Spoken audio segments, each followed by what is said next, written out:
8. Februar 2022, Kyrenia, Nordzypern. Die Stille der Nacht wird durch das ohrenbetäubende Knattern von Maschinengewehrsalven zerrissen. Halil Falyalı silahlı saldırıya uğradı. Kuzey Kıbrıs Türk Cumhuriyeti'ndeki Halil Falyalı suikastı. Halil Falyalı'nın öldürülmesinin ardından gözlerin çevrildiği Kuzey Kıbrıs'ta yeraltı dünyasında hareketlilik var. Halil Falyalı, Casino-Mogul, Geschäftsmann und steinreicher Gangster, saß auf dem Rücksitz seines Cadillacs, als das Urteil vollstreckt wurde. Seine Sicherheitsmaßnahmen nutzlos. Sein Fahrer ein Kollateralschaden. Die Botschaft kristallklar. Niemand ist unantastbar auf dieser Insel, nicht einmal die, die sich für unantastbar halten. Gets down, rip Sam with the sick style, piss style, Lake Brown, get off my dick now, get crap, hot style, you kids is style, timid, scared to get in it, these dogs is rock loud, unchained, untamed, you know my name, act strange, pack flame, it's not a game. Nordzypern, eine vergessene Ecke Europas. Die Stadt Kyrenia, postkartenschön. Venezianische Festungsmauern, weiß gekalkte Häuser, ein Meer, das nie stillsteht. Ein Ort wie gemacht für Träume und für Lügen. Anfang der 2000er Jahre verändert sich etwas. In Bafra schießen 5-Sterne-Tempel aus dem Boden. Goldene Lobbys, Marmorflure, Infinity Pools mit Blick auf die Ewigkeit. Der südliche Teil der Insel investiert in Tourismus, baut, expandiert, träumt groß. Ein Paradies ist im Aufbau, aber nicht für alle. Denn der türkische Norden muss sich etwas einfallen lassen, um zu überleben. Kein Zugang zur EU, kein Kapital aus dem Westen. Was bleibt, ist das, was sonst niemand will: Glücksspiel. Während der Süden Zyperns Casinos lange verbietet, wächst im Norden ein neues Las Vegas heran, mit türkischem Pass und ohne Rücksicht auf Verluste. Merit Crystal Cove, Kratos Premium, Alexus. Namen, die klingen wie Luxusmarken, doch sie sind Teil eines Systems, das nicht nur auf Glück setzt, sondern auf Kontrolle. Die Gesetzeslage locker, die Aufsicht lückenhaft, der Profit unfassbar. Und mit dem Geld kommen die Gäste. Jedes Wochenende landen Charterflüge aus Istanbul, Tel Aviv, Beirut, Moskau. Spieler mit Koffern, einige voll mit Sehnsüchten, andere mit etwas anderem. 600.000 Casino-Touristen pro Jahr in einem Gebiet mit weniger als 400.000 Einwohnern. Eine ganze Parallelwelt entsteht, glamourös, abgeschottet, gefährlich. Doch der Boden, auf dem das alles steht, ist ein Pulverfass. Zypern ist keine normale Insel. Sie ist ein geteiltes Herz, ein zerrissener Körper. Und wo Narben sind, kann neues Gift eindringen. İnsanlığa ve barışa büyük bir hizmette bulunmuş olacağınıza inanıyoruz. Öyle umarım ki kuvvetlerimize ateş açılmaz ve kanlı bir çatışmaya yol açılmaz. 1974, ein Putsch. Ein Land zerreißt. Die Türkei besetzt den Norden zum Schutz der türkischen Minderheit. Der Süden bleibt europäisch, der Norden bleibt allein. Kein Staat erkennt ihn an, außer die Türkei. Kein Zugang zu internationalen Märkten.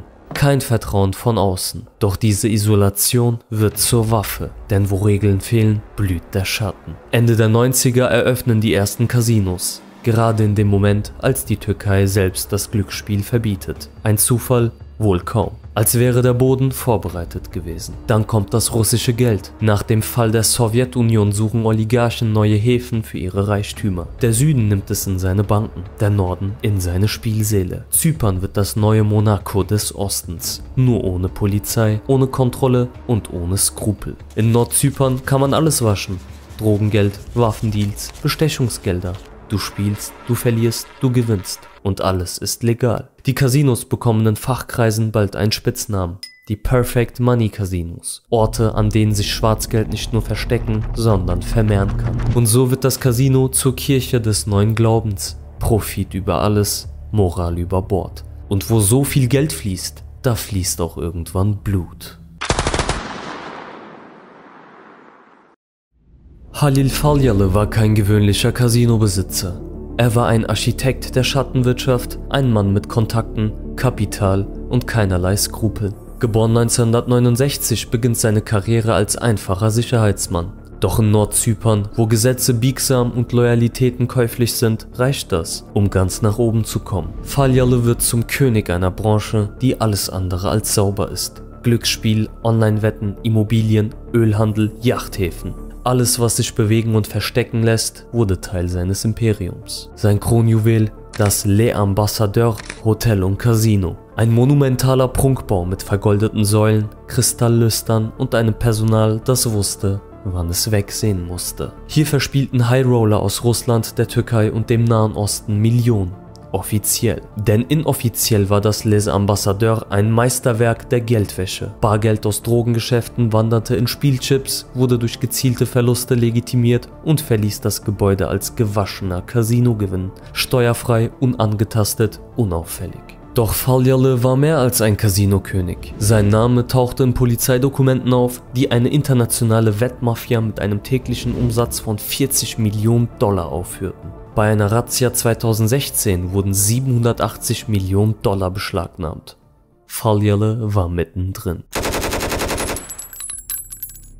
Zypern, strategisch zwischen Europa, Asien und Afrika gelegen, wurde unter seiner Mitwirkung zum Knotenpunkt für den globalen Drogenhandel. Kokain aus Kolumbien, Heroin aus Afghanistan, synthetische Drogen aus osteuropäischen Laboren. 2021 beschlagnahmten die türkischen Behörden über 9 Tonnen Kokain im Wert von rund 900 Millionen Dollar. Die amerikanischen Behörden hatten Falyalı längst auf dem Radar. Schon 2015 wurde er auf die Liste der gefährlichsten internationalen Drogenhändler gesetzt. Der Vorwurf: Heroinhandel in Großbritannien, Geldwäsche in den USA. Doch Nordzypern ohne Auslieferungsabkommen blieb sein sicherer Hafen. Zumindest eine Zeit lang. Denn dann redete jemand.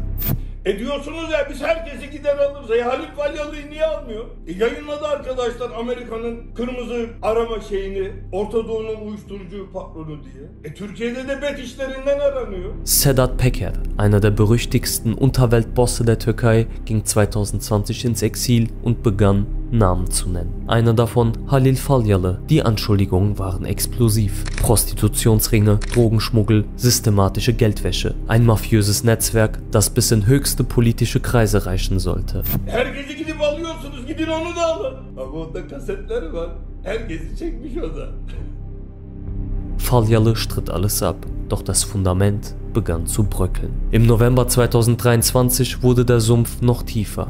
Ein Datenleck erschütterte die Finanzwelt. 96 Personen auf internationalen Sanktionslisten, darunter 67 russische Oligarchen, hatten mithilfe zypriotischer Briefkastenfirmen Milliarden verschoben. Zypern, einst als diskretes Steuerparadies bekannt, war zum globalen Drehkreuz für Geldwäsche geworden und mittendrin Nordzyperns Casinosektor.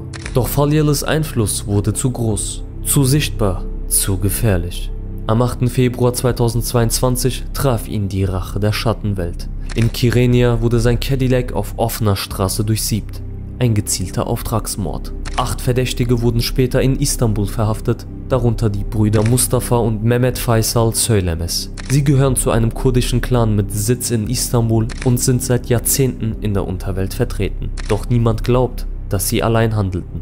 Die Auftraggeber noch immer ein blinder Fleck. Der renommierte Investigativjournalist Tolga Shardan brachte es auf den Punkt. Falyalı war kein gewöhnlicher Geschäftsmann. Er war der Schlüssel zu einem komplexen Geldwäschesystem im östlichen Mittelmeerraum. Sein Tod markiert eine Machtverschiebung, keine Zerschlagung des Systems. Und Falyalı war bei weitem nicht der Einzige.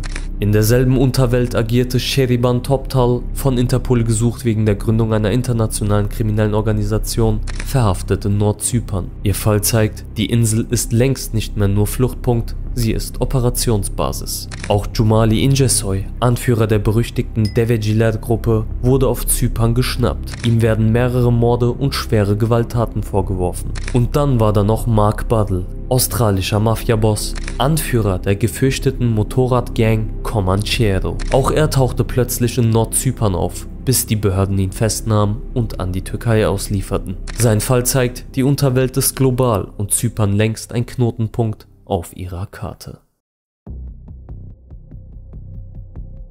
Nach dem Mord am Casinopaten war eines klar. Ein Machtvakuum war entstanden und in sowas bleibt niemand lange allein. Neue Spieler rückten auf den Plan. Allen voran Alaaddin Çakıcı, eine Legende der türkischen Unterwelt. Ein Mann, dessen Name selbst hartgesottene Kriminelle zum Schwitzen bringt. Ihm wird nachgesagt, er sei der gefährlichste Mann in der türkischen Unterwelt. Nicht nur wegen seiner Brutalität, sondern weil er über enge Verbindungen zum Geheimdienst verfügen soll. Manche sagen, er erledige seit Jahrzehnten die Drecksarbeit, die offiziell niemand verantworten will. Nach Falyalı's Tod kursierten Berichte, Çakıcı habe die Kontrolle über ein prominentes Casino-Hotel in Nordzypern übernommen. Für Kenner der Szene war dies keine Überraschung, sondern die logische Fortsetzung eines stillen Plans, der längst auf dem Papier existierte. Sie boten ihm eine Fluchtoption an, berichtet ein ehemaliger Mitarbeiter Falyalı's unter strengster Anonymität. Sie sagten, zieh dich zurück, verschwinde für eine Weile, später kannst du zurückkommen. Es war ein Loyalitätstest. Doch Falyalı glaubte an seine Immunität, an seine politischen Verbindungen, an seinen Einfluss. Er entschied sich zu bleiben, ein tödlicher Fehler. Sein Bruder Hüsnü zog die Konsequenzen. Nach einem gescheiterten Versuch, Teile des Familienimperiums zu verkaufen, zog er sich komplett zurück. Still, leise, klug. Denn die Machtverhältnisse hatten sich verschoben. Heute, mehr als 3 Jahre nach dem Mord an Falyalı, hat sich das System neu sortiert. Namen wie Alaaddin Çakıcı und der mächtige Sarallar-Clan haben das Vakuum gefüllt. Die Casinos leuchten heller als je zuvor. Die Touristen kommen, das Geld fließt. Doch das Spiel, das hier gespielt wird, hat keinen Gewinner, nur Mitwisser. Und wer den Akteuren in den Weg kommt, verschwindet irgendwann im Dunkeln. Sleeping Brain. Jetzt abonnieren.